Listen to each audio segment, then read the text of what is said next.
BJP आगामी लोकसभा चुनाव को लेकर लगातार तैयारियों में जुटी हुई है। हाल ही में बीजेपी राष्ट्रीय संगठन महामंत्री बीएल संतोष ने पार्टी के तमाम पदाधिकारियों को जरूरी दिशा निर्देश दिए। इसी को लेकर एचएनएन ने प्रदेश महामंत्री आदित्य कोठारी से खास बातचीत की। भारतीय जनता पार्टी के प्रदेश महामंत्री आदित्य कोठारी जी इस समय हमारे साथ एचएनएन पर मौजूद हैं। कोठारी जी, राष्ट्रीय संगठन महामंत्री बीएल संतोष का जो 2 दिवसीय दौरा रहा, क्या कुछ लब्बो लवाब इस दौरे का क्या कुछ निकला है?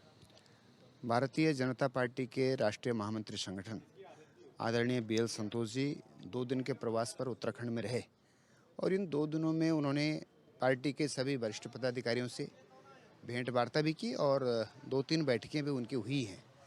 मोर्चों के प्रदेश अध्यक्ष, प्रदेश महामंत्री और जो हमारे 5 अभियान प्रदेश के अंदर चल रहे हैं, उन अभियान में लगे हुए पूरी टोली प्रदेश के, उनके साथ उन्होंने बातचीत भी की। अभियान की प्रगति के संबंध में चर्चा हुई और आगे हमको क्या करना है चुनाव की तैयारी के लिए, उस संबंध में उनका मार्गदर्शन हम लोगों को प्राप्त हुआ है।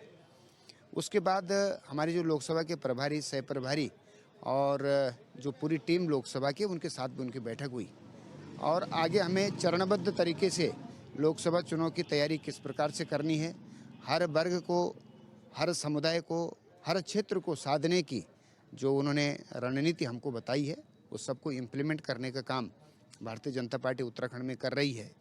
और मैं समझता हूं कि संतोष जी का दौरा उत्तराखंड में हमारे संगठन के मजबूती के लिए और चुनाव की तैयारियों के लिए बहुत ही महत्वपूर्ण रहा है। कोठारी जी, जो सांसद अभी रहे हैं, सिटिंग सांसद, उनके कामों का लेखा जोखा भी क्या हाईकमान ने एकत्र किया कि भाई 5 सालों में क्या कुछ काम इन्होंने किया है? मुझे लगता है कि काम का लेखा जोखा भी है, सभी चीज़ें, प्रत्येक पहलू को विचार में रख के केंद्रीय नेतृत्व जो है इस विषय में निर्णय करेगा। और कामकाज का जो विषय है, कामकाज है, बाकी भी और बहुत सारी चीज़ें हैं, ये निरंतर जो है संगठन के और नेतृत्व के संज्ञान में रहती हैं। दावेदारों के नाम जो आ रहे हैं, क्या आप लोगों के पास आ रहे हैं संगठन में कि कौन कौन दावेदारी करना चाहता है?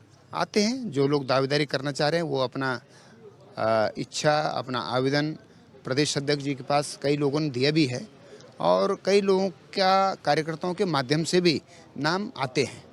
तो नाम बहुत सारे आते हैं, लेकिन ये तो सभी को पता है कि एक ही प्रत्याशी का चयन होता है और हमारा जो केंद्रीय पार्लियामेंट्री बोर्ड है, केंद्रीय पार्लियामेंट्री बोर्ड ही प्रत्याशी के चयन की घोषणा करता है। क्योंकि सेंट्रल पार्लियामेंट्री बोर्ड घोषणा करता है महामंत्री जी, लेकिन प्रत्याशी जो दावेदार है उसके बारे में लेखा जोखा तो वो इनपुट प्रदेश से ही जुटाता होगा। तो ऐसे में पैमाना क्या रहेगा इस बार टिकट का? नहीं, भारतीय जनता पार्टी को हम राजनीति को जनता की सेवा का माध्यम मानते हैं और पार्टी भी निश्चित रूप से इस बात को ध्यान रखती है कि जनता की सेवा कौन अधिक बेहतर तरीके से कर सकता है, इस हिसाब से जो है वो प्रत्याशी का चयन करते हैं।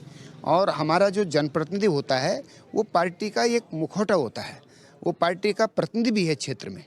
और इसलिए भारतीय जनता पार्टी जो शुरू से रहा है हमारा कि हम गरीबों के बीच में, महिलाओं के बीच में, किसानों के बीच में और जो वंचित समाज है, उस समाज के उत्थान के लिए हम अपने जनप्रतिनिधियों के माध्यम से बेहतर प्रयास कैसे कर सकते हैं, इन सभी चीज़ों का ध्यान रखा जाता है। लोकसभा के लिए चुनाव प्रबंधन समिति की टीम की घोषणा हो गई है, क्या कुछ काम रहेंगे सबके?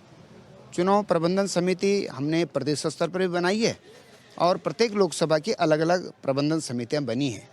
तो अलग अलग काम रहते हैं, पदाधिकारियों के प्रवास भी होते हैं, हमारे राष्ट्रीय नेताओं के दौरे भी होंगे, प्रचार प्रसार भी उसमें रहता ही है और बूथ के सशक्तिकरण का, प्रत्येक बूथ पर संपर्क का, ये बहुत सारे आयाम हैं, बहुत सारे जो है गतिविधियां हैं। इन सभी गतिविधियों के लिए हमने संयोजक, सह संयोजक ऐसे करके हमने जिम्मेदारी सौंपी है।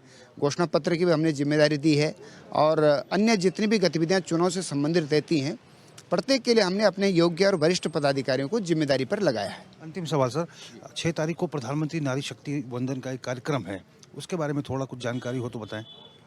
4 मार्च को सभी विधानसभा स्तर पर विकसित भारत संकल्प यात्रा की जो गतिविधियां रही हैं, उसी के संदर्भ में प्रधानमंत्री जी वर्चुअल माध्यम से संबोधित करेंगे सभी को। उसकी तैयारियां प्रशासन के स्तर पर चल रही हैं और 4 मार्च को कार्यक्रम प्रस्तावित है। ये कार्यक्रम तो वैसे सरकारी कार्यक्रम रहेगा। हाँ, सरकारी कार्यक्रम है, सरकारी। पार्टी किस तरह से कुछ करेंगे आप लोग? हाँ, पार्टी के स्तर से ये करेंगे कि हमारे जो उस क्षेत्र के कार्यकर्ता रहेंगे प्रत्येक विधानसभा स्तर पर, वो लोग भी प्रधानमंत्री जी को वर्चुअली माध्यम से सुनेंगे और अधिक से अधिक जनता के लोग वहाँ रहें, इसका प्रयास करेंगे। धन्यवाद सर। बहुत बहुत धन्यवाद। तो हमने बात की भारतीय जनता पार्टी के प्रदेश महामंत्री आदित्य कोठारी से। आदित्य कोठारी का साफ तौर पर कहना है कि बहुत सारे मसलों को लेकर पार्टी के भीतर कार्य हो रहे हैं।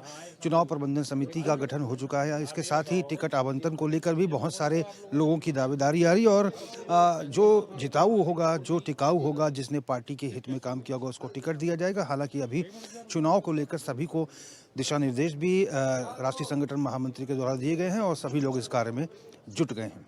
HNN 24/7 के लिए अपने कैमरा पर्सन हरीश भट्ट के साथ रोहित विक्रम सिंह, देहरादून।